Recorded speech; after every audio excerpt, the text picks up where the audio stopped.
11절 말씀 보시겠습니다. 베드로후서 1장 1절에서부터 11절.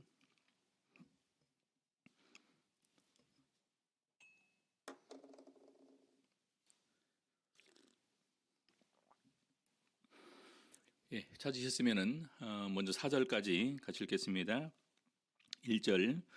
예수 그리스도의 종과 사도인 시몬 베드로는 우리 하나님과 구주 예수 그리스도의 의를 힘입어 동일하게 보배로운 믿음을 우리와 같이 받은 자들에게 편지하노니, 하나님과 우리 주 예수를 알므로 은혜와 평강이 너희에게 더욱 많을지어다. 그의 신기한 능력으로 생명과 경건에 속한 모든 것을 우리에게 주셨으니, 이는 자기의 영광과 덕으로서 우리를 부르신 자를 알므로 말미암음이라. 이로써 그 보배롭고 지극히 큰 약속을 우리에게 주사, 이 약속으로 말미암아 너희로 정욕을 인하여 세상에서 썩어질 것을 피하여 신의 성품에 참여하는 자가 되게 하려 하셨으니.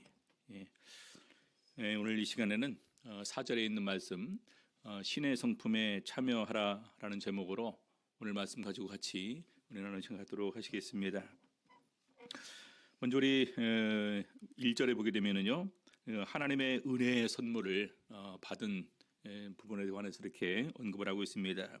1절 보게 되면은요, 예수 그리스도의 종과, 이 종이라는 의미는 원어에서 보게 되면은 일반 그 종이 아니라 노예라는 개념이 있습니다. 노예. 완전히 그 노예는 그냥 그 인간 취급을 받지 못하고 오로지 주인의 명령에 절대 복종하는 그런 관계를 노예라고 이렇게 얘기를 합니다. 그러면서 사도라는 말은 보내심을 받았다라는 의미로서 하나님의 아버지 예수 그리스도의 이 보내심, 위임을 받은 대리인으로서 이렇게 그 말씀을 전한다라는 의미가 있습니다. 그래서 이것을 자기 생각과 자기 견해로 전하는 것이 아니라 철저하게 우리 하나님의 또 예수 그리스도의 명령에 힘입어서 예수 그리스도의 뜻을 우리에게 전하는 것임을 밝히고 있습니다. 자, 그러면서 우리 하나님과 구주 예수 그리스도의 의를 힘입어, 하나님과 구주 예수 그리스도의 의라는 것은 바로 복음에는 이 하나님의 의가 나타나서라고 말하고 있습니다. 복음에는 하나님의 의가 나타난다. 우리가 구원받을 때 우리의 의로 구원받는 것이 아니라 하나님의 의, 예수 그리스도의 의로 말미암아 우리가 구원받음을 성경에서 계속해서 이렇게 가르쳐주고 있습니다. 그래서 로마서 1장 17절에 보게 되면 복음에는 하나님의 의가 나타나서 믿음에서 믿음에 이르게 하나니, 기록된 바 의는 오직 믿음으로 말미암아 살리라 함과 같으니라. 그래서 거기서 강조하는 바는 복음에는 하나님의 의가 나타나는데, 로마서 3장에서 이것을 더욱더 자세하게 설명을 합니다. 이제는 율법 외에, 이 율법이라는 것은요, 하나님께서 구약시대에 이스라엘 백성들에게 주셨던 의의 표준입니다. 그렇죠. 의를 추구하는 사람들이 반드시 지켜야 될 하나님의 그 율법, 명령, 규례, 법도다, 이렇게 얘기를 할 수 있겠죠. 근데 그것 외에 하나님의 한 의가 나타났다, 이렇게 얘기를 하고 있습니다. 하나님의 한 의. 근데 그 의의 내용이 뭐냐? 예수 그리스도입니다. 그럼 예수님께서 우리를 위해서 무엇을 하셨냐? 우리를 위해서 화목제물이 되어 주셨다는 것입니다. 그래서 바로 그것을 십자가를 통해서 드러난 하나님의 의다, 예수 그리스도께서 드러내신 이 의라고 이렇게 얘기를 합니다. 그래서 여기 보니까 하나님과 구주 예수 그리스도의 의를 힘입어, 다시 말해서 십자가 구속의 의를 힘입어 동일하게 보배로운 믿음을 우리와 같이 받은 자들에게 편지한다. 자, 이런 가운데서 동일하게 같은 믿음을 가지게 되었습니다. 우리와 동일하게 같은 믿음을 가지게 되었다. 어떤 믿음이었냐? 그때 당시에 많은 유대인들은 예수 그리스도를 믿지 않고 거절하고 심지어는 거부하고 하나님의 아들을 십자가에 못 박아 죽게 하는 이런 일까지도 이렇게 벌였습니다. 그런데 그런 가운데서도 예수 그리스도의 부르심과 택하심을 입은 사람들은 이런 믿음을 가지게 되었고, 예수 그리스도의 제자들을 통해서 수많은 이런 그 지역에서 이제는 예수 믿는 사람이 생기게 되었다라는 것입니다. 그래서 이것을 갖다가 동일하게 우리와 같이 믿음을 가지게 됐는데, 이 믿음이 보배로운 믿음이라는 것입니다. 그렇죠? 여러분, 이 세상에 살면서 하나님을 알게 되었다.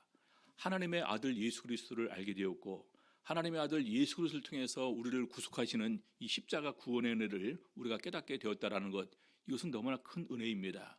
그래서 우리 에베소 1장에 보게 되면은요, 바로 이 믿음 자체가 하나님의 은혜의 선물이다, 이렇게 얘기를 하고 있습니다. 한번 생각해 보시기 바랍니다. 우리가 어떻게 해서 이런 믿음을 가지게 되었을까요? 제가 이렇게 이제 복음을 전하다 보면 이런 말을 하는 사람들도 있습니다. 아이, 그냥 우리나라에 신도 많은데 굳이 이렇게 이방 외국 나라의 신을 믿냐? 우리나라도 민간 신앙 참 많지 않습니까? 그렇죠? 그래서 제가 웃으면서 얘기를 하죠.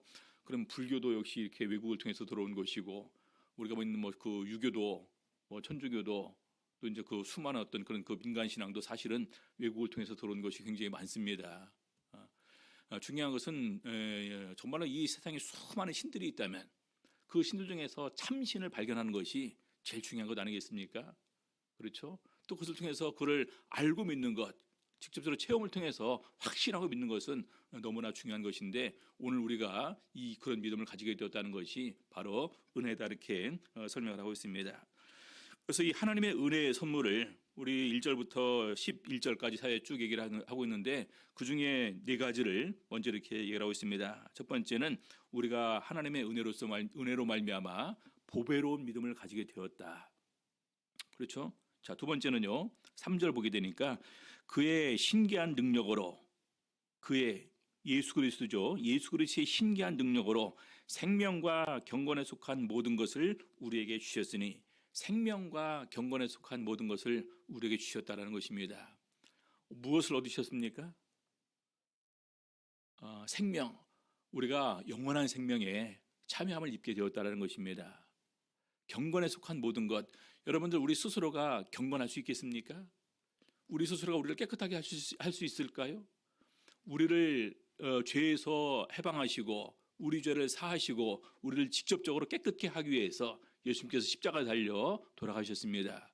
그래서 그의 피를 힘입어서 우리가 세례받을 때에 영원히 우리 죄를 사하시는 이런 놀라운 은혜가 우리에게 임하게 됩니다. 그것은 신기한 능력이에요.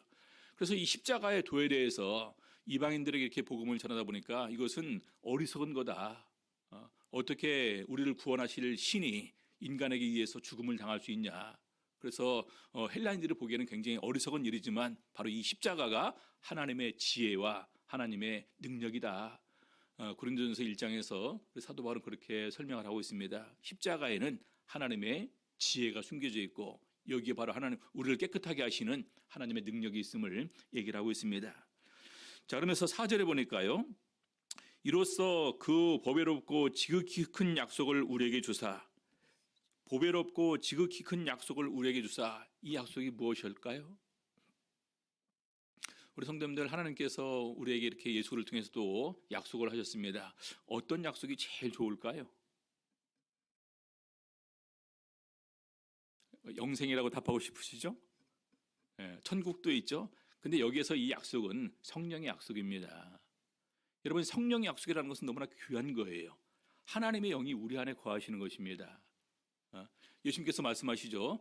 내가 실상을 말하노니 내가 떠나가는 것이 너희에게 더 유익이다. 내가 가면 보혜사를 우리에게 성령을 우리에게 보내주시고 가지 않으면 안 보내주신다라는 것입니다. 근데 왜 예수님께서는 떠나가는 것이 더 유익이라고 했을까? 떠나가지 않으면요 따로따로 거합니다. 근데 떠나가시면은요 우리 안에 다시 성령으로 들어와 계시는 거예요. 그렇죠? 그래서 보배롭고 지극히 큰 약속을 우리에게 주셨는데, 이 약속으로 말미암아 가장 중요하게 증거되는 부분은 우리가 하나님의 자녀로, 구약 시대에는 백성이었다면은요 우리 신약 시대에는 하나님의 자녀로 인정받는 것입니다. 백성이랑 자녀랑 누가 더 가깝습니까? 자녀가 훨씬 더 가깝죠. 자, 그다음에 이 약속으로 말미암아 너희로 정욕을 인하여 세상에서 썩어질 것을 피하여, 여러분, 우리가 이 세상의 정욕을 다 물리치고 세상에서 썩어질 것을 다 아무것도 아닌 것으로 내려놓을 수 있는 이런 마음을 갖게 할 수 있는 것이 무엇입니까? 영입니다. 성령입니다. 너희가 육신대로 살면 반드시 죽을 것이로되 영으로서 몸의 행실을 죽이면 살리라. 그래서 이 신의 성품에 참여하는 자가 되게 하시는데 성령의 도움이 없이 가능할까요? 불가능합니다. 그래서 우리 하나님의 은혜로 우리에게 주신 네 가지를 먼저 이렇게 1절에서부터 4절까지 설명을 하고 있는데, 첫 번째는 보배로운 믿음을 주셨다. 그다음에 생명과 경건에 속한 모든 것을 이미 우리에게 주셨다라는 것입니다. 영생을 소유하게 되었고 죄사함 받고 이제 거룩한 몸으로 새로운 피조물로서 예수님께 나갈 수 있게 되었다. 보배롭고 지극히 큰 약속, 성령을 우리에게 부어줌을 통해서 우리를 하나님의 자녀 삼아주시고, 심지어는 성령의 인도하심으로 우리로 하여금 신의 성품에 참여하는 자가 되게 하려 하셨다. 이렇게 네 가지 은혜를 얘기를 하고 있습니다. 자, 그러면서 다시 2절 보시겠습니다. 하나님과 우리 주 예수를 알므로 은혜와 평강이 너희에게 더욱 많을지어다. 우리 중국어 중국어는 참 이렇게 함축된 한자어지 않습니까? 그래서 그걸로 참 표현을 잘해요. 은상가은, 은혜 위에 은혜를 더한다라는 말이거든요. 그렇죠? 이 은혜 위에 은혜를 더할 때 우리가 어떤 그 조건들을 얘기하고 있는가 보니까 세 가지를 얘기를 하고 있습니다. 첫 번째는 보니까 2절에 하나님과 우리 주 예수를 알므로 은혜와 평강이 너에게 더욱 많을지어다. 여기 안다라는 것은 일반적인 지식이 아니라 온전한 지식입니다. 여러분, 하나님을 아십니까? 하나님을 알지도 못하고 그분을 믿을 수는 없지 않습니까? 어떤 분이십니까? 가장 기본적으로 하나님께서는 반드시 계신다. 하나님께서 이런 모든 것을 다 창조하셨다. 하나님은 사랑이시고 하나님 우리를 구원하기를 원하신다. 기본적으로 하나님에 대해서 많이 이렇게 알아야 되겠죠. 전지전능하시고 모르는 것이 없는, 또 계시지 않는 것이 없는 천지에 충만하신 분이시다. 수많은 어떤 이런 지식들을 우리가 뭘 통해서 알 수 있습니까? 성경의 많은 부분에서 하나님께서 당신을 이렇게 계시하십니다. 어떤 경우는 이 하나님의 이런 그 창조하신 것으로서 하나님 자신을 계시하기도 하시고, 어떤 때는 환상을 통해서, 또 계시를 통해서, 또 선지자에게 직접 주시는 말씀을 통해서, 또 어떤 경우는 직접 하나님께서 하나님의 이런 그 천사나 사자의 모습으로 나타나심을 통해서 이렇게 알려주기도 하시고, 심지어는 우리가 잠을 잘 때 꾸는 꿈으로서도 우리에게 알려주신다. 이렇게 말을 하고 있습니다. 자, 그런데 이런 그 모든 마지막 때에 하나님께서는 예수 그리스도를 통해서 자신을 계시하셨다, 나타내셨다. 이렇게 성경에서는 증거하고 있습니다. 이 모든 날 마지막 날에 아들로 말미암아 우리에게 말씀하셨다. 성경에서는 그렇게 증거를 하고 있습니다. 그래서 이 하나님을 알므로 더욱더 우리 하나님께서 우리에게 주시고자 하는 은혜와 평강을 더욱더 누릴 수가 있습니다. 두 번째 3절에 보니까요, 그의 신기한 능력으로 생명과 경건에 속한 모든 것을 우리에게 주셨으니 이는 뭘 통해서 주셨습니까? 이는 자기의 영광과 덕으로서 우리를 부르신 자를 알므로 말미암음이라. 우리를 부르신 자를 알므로 말미암아 우리가 생명과 경건에 속한 모든 것을 더욱더 누리게 되었다는 것입니다. 여러분, 우리를 부르신 자가 누굽니까? 우리를 부르신 자를 알므로, 다시 말해서 예수 그리스도를 알므로. 여러분, 예수님께서 우리에게 뭘 주기를 원하십니까? 영생을 주기를 원하셔요. 천국을 주기를 원하십니다. 우리를 죄에서 구원하셔서 거듭나게 하기를 원하십니다. 다 예수를 통해서 이루어진 구속의 역사를 깨닫게 될 때 우리가 진정으로 기뻐하고 감사하고, 더 나아가 믿음으로 예수 이름으로 우리는 세례를 우리가 받기를 희망하는 것입니다. 그렇죠? 우리 사도행전에 보게 되면은요, 빌립이 이렇게 이제 그 광야길을 가다가 이디오피아 내시를 만나게 됩니다. 이디오피아 내시가 마침 이렇게 요한 그 이사야서 53장에 있는 예수에 관한, 메시아에 관한 예언서를 이렇게 읽고 있었는데, 빌립이 가서 물어보죠. 읽는 것을 깨닫느냐? 그러니까 이디오피아 내시가 참 이렇게 겸손하고 경건한 사람이었던 것 같습니다. 아무도 가르쳐주지 않는데 내가 어떻게 알겠냐? 그래서 이제 빌립이 그 마차에 올라가서 예수 그리스도에 관해서 증거를 합니다. 예수 그리스도의 오심, 예수 그리스도의 또 이렇게 교훈, 예수 그리스도의 어떤 그 수많은 이런 행하신 십자가와 부활을 이렇게 이제 또 거기까지 정하죠. 그러니까 이제 같이 이렇게 쭉 가다가 이디오피아 내시가 깨닫습니다. 예수 그리스도로 말미암아, 예수 그리스도의 십자가 구속으로, 또 예수 그리스도의 피 흘리심으로 말미암아 우리가 죄 사함 받고 거듭나게 되는 거구나. 라는 사실을 깨닫고 물이 있으니까 그럼 내가 이 물에 가서 세례받기에 부족함이 있냐? 아니다. 그래서 바로 가서 세례를 베풀어주고 빌립은 하나님의 영이 이끌어 가셔서 다른 데로 가는 내용이 기록되어 있습니다. 그래서 정말로 은혜를 깨달은 사람들, 예수 그리스도를 아는 사람들은 은혜를 깨닫고 생명과 경건에 속한 모든 것을 받아서 누릴 수가 있게 됩니다. 그렇지 않습니까? 자, 세 번째로는요, 주 예수 그리스도를 알므로 아름답고 많은 풍성한 열매를 맺을 수가 있다는 것입니다. 8절 보시겠습니다. 이런 것이 너희에게 있어 흡족한즉 너희로 우리 주 예수 그리스도를 알기에 게으르지 않고 열매 없는 자가 되지 않게 하려니와. 예수 그리스도를 알므로 아름답고 풍성한 열매를 맺을 수가 있게 된다는 것입니다. 여러분, 예수 그리스도를 잘 모르는 사람들은 오히려 우리가 방탕한다 할지라도, 향락을 누린다 할지라도, 경건한 삶을 살지 않는다 할지라도 그냥 괜찮다, 하나님의 긍휼이 있다, 하나님의 은혜가 있다 하면서 오히려 위로하고 격려를 해줍니다.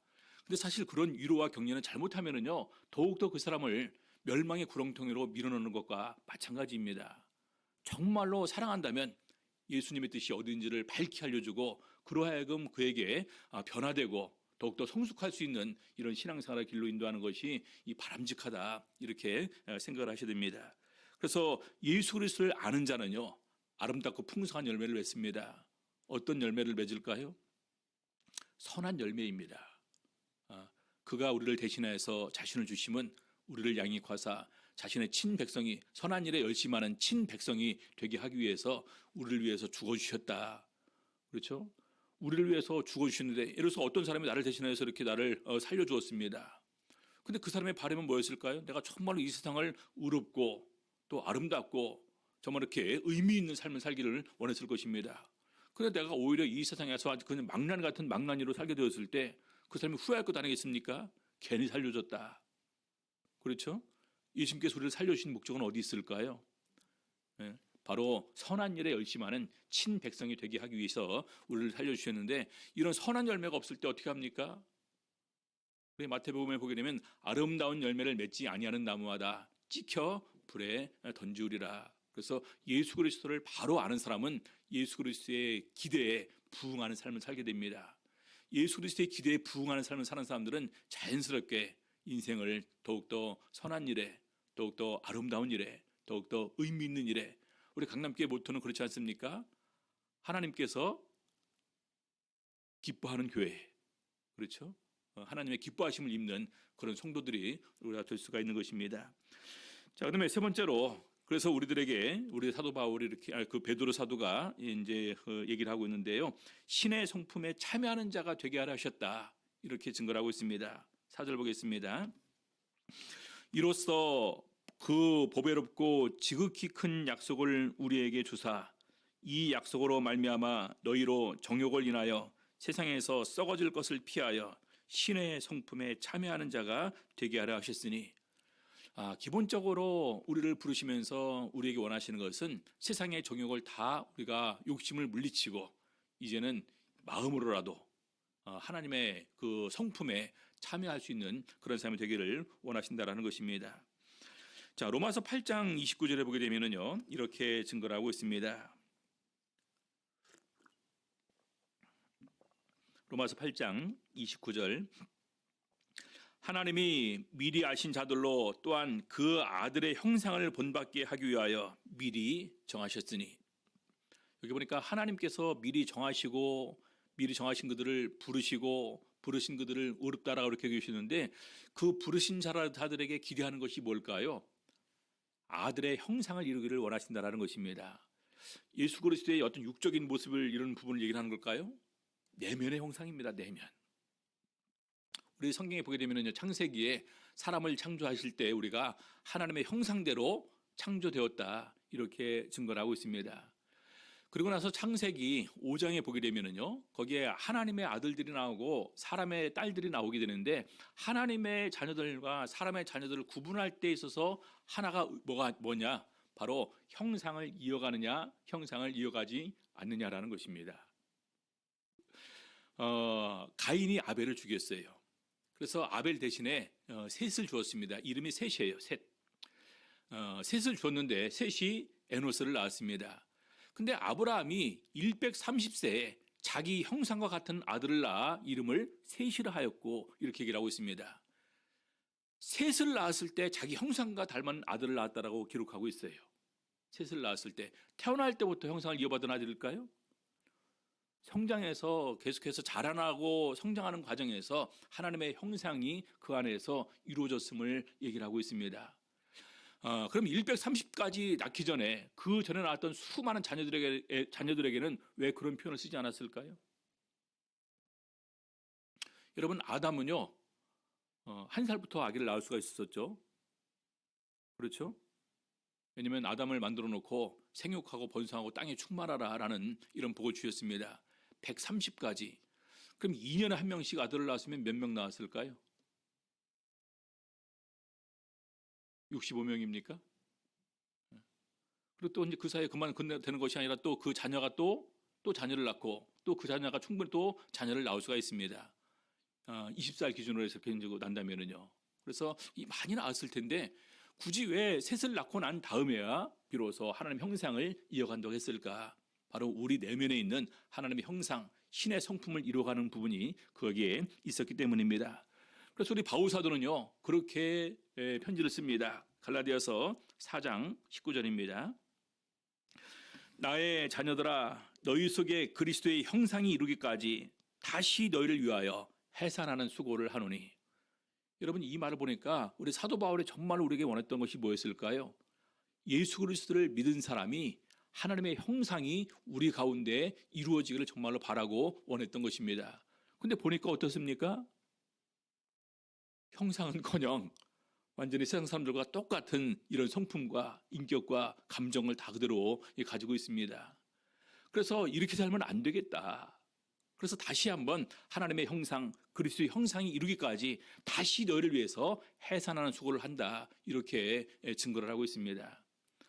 우리 가장 기본적으로 예수님의 형상은 온유와 겸손이었습니다. 마태복음 11장에 보게 되면요, 수고하고 무거운 짐진 자들아 다 내게로 오라. 내가 너희를 쉬게 하리라. 나는 마음이 온유하고 겸손하니 나의 멍에를 메고 내게 배우라. 나는 마음이 온유하고 겸손하니 가장 기본적으로 예수님의 내면 형상은 온유와 겸손입니다. 그래서 바로 이런 그 하나님의 성품을 우리에게 계속해서 이루기를 원하는데 바로 몇 가지로 그 성품을 이루는 방법을 그 다음부터 설명을 하고 있습니다. 자, 5절부터 보게 되면은요. 이러므로 너희가 더욱 힘써. 여기 보니까 너희가 더욱 힘써. 여러분 이미 이제 믿음 안에 들어와 있습니다. 오랫동안 믿음 생활 잘하고 있습니다. 근데 그거 갖고 안 된다는 거예요. 이왕이면 더욱더 힘을 써서 우리가 노력을 해야 될 것이 있는데 제일 첫 번째는 믿음에. 이런 믿음은 기본입니다. 가장 기본적인 믿음은요, 하나님께서 계신 것과 하나님께 간구하는 자에게 하나님께서 응답해 주는 것을 믿는다라는 이런 믿음을 가져야 된다. 히브리서 기자는 그렇게 설명을 하고 있습니다. 이 믿음, 바로 하나님에 대한 믿음, 예수 그리스도에 대한 믿음은 가장 기본적으로 우리 마음에 이렇게 쌓여 있어야 될 것입니다. 자, 그러면 이 믿음 다음에 그다음에 덕입니다. 덕. 왜 믿음의 덕일까요? 덕은 다른 사람을 배려하지 않으면 이 덕을 세울 수가 없습니다. 그렇죠? 제가 그 질문을 많이 할 때가 있거든요. 믿음 있는 사람이 믿음 없는 사람에게 상처를 줍니까? 아니면 믿음 없는 사람이 믿음 있는 사람에게 상처를 줍니까?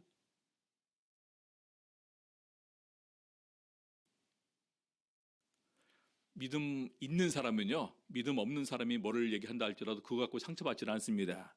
이미 그럴 정도로 믿음이 좋아졌습니다. 그럼 대체로 믿음 없는 사람이 믿음 있는 사람 때문에 상처를 받을 때가 많이 있죠.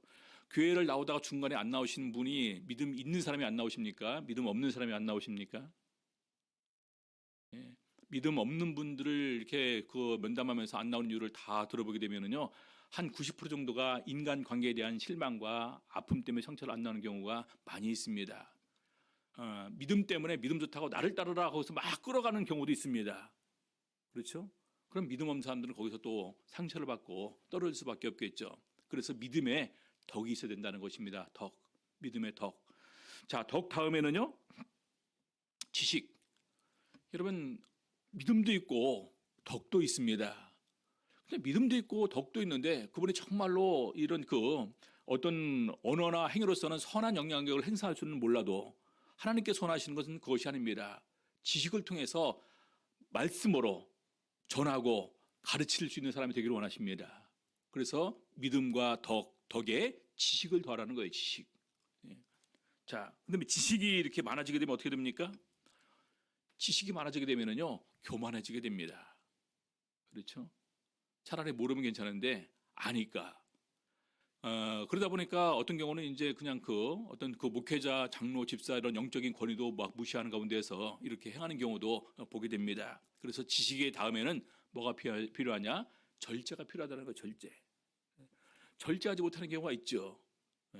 예전에 제가 어느 교회를 방문했더니 그 장로님이 저한테 그렇게 얘기를 하시더라고요. 목자님도 고치지 못한 것을 제가 고쳤다고. 왜냐하면 그 장로님한테는 은사가 있었습니다. 성령의 능력이 함께 하셨어요. 그래서 심지어 그분은 기도의 능력이 있고 은사가 있어서 정말로 그분이 기도하심을 통해서 또 병 나은 사람이 실제적으로 있었습니다. 그러니까 어느 순간에 그렇게 얘기를 하시더라고요. 목자님도 고치지 못한 병을 내가 고쳤다. 여러분 거기서 가장 큰 실수가 뭘까요? 내가 고쳤다라는 것입니다. 누가 고쳐주셨습니까? 하나님이에요. 하나님께서 고쳐주셨다는 사실을 우리가 깨닫지 못하게 될 때 내가 했다라는 이런 생각이 자연스럽게 나오게 되고 그것은 교만으로 갈 수밖에 없다라는 것입니다. 그래서 지식의 절제를 이렇게 얘기하고 있고요. 절제까지 잘했습니다. 근데 그럼에도 불구하고 나중에 우리가 이렇게 잘했는데 내가 믿음에서 떨어지게 되면 얼마나 내가 불쌍한 자가 됩니까? 그래서 그 다음에 인내가 필요하다는 거예요. 우리 사도 바울이 그렇게 얘기를 합니다. 내가 수많은 사람에게 복음을 전했지만 마지막 순간에 내가 인내하지 못해서 내가 버림을 받으면 내가 무슨 의미가 있냐. 그래서 우리 사도 바울은 오히려 그런 가운데서 나는 날마다 죽노라. 자기 자신을 죽이는 삶을 계속해서 날마다 하고 있다는 것입니다.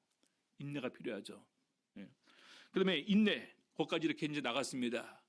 그러나서 더욱더 필요한 것은 하나님과 나와의 관계가 더욱더 깊어져야 된다는 것입니다. 우리 성도님들 계속해서 저희가 이제 화요일마다 구약의 선지서를 이렇게 공부하고 있습니다.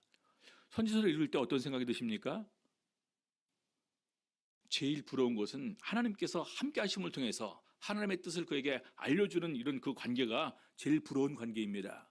어떤 사람에게 하나님께서 나타나셔서 말씀을 주셨을까요? 가장 대표적인 인물로 다니엘입니다. 다니엘에게는요 너무나 놀라운 비밀을 가르치셨습니다. 우리 역사의 흥망성쇠를 가르치셨고 예수 그리스도의 오심과 십자가 죽음도 가르치셨고 그 이후에 하나님의 나라가 세워질 것까지도 이렇게 친히 계시를 통해서 알려주었습니다. 왜 그렇습니까? 그것은 다니엘의 경건 생활이었어요. 항상 하루도 거르지 않고 예루살렘을 향해서 창문을 열어놓고 항상 기도했다. 그래서 천사가 나타나서 어루만져 주면서 은총을 크게 받은 사람 다니엘아 이렇게 다니엘을 불러줍니다.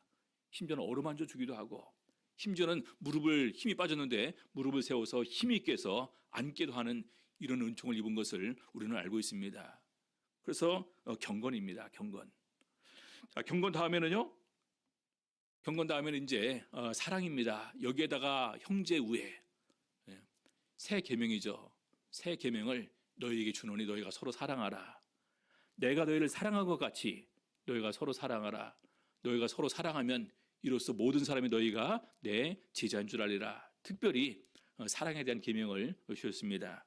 그리고 형제 우애, 마지막으로 형제 우애의 사랑까지 이렇게 나가게 됩니다. 그래서 이 사랑 자체가 율법을 다 완성한 것이다. 이렇게 설명을 하고 있습니다.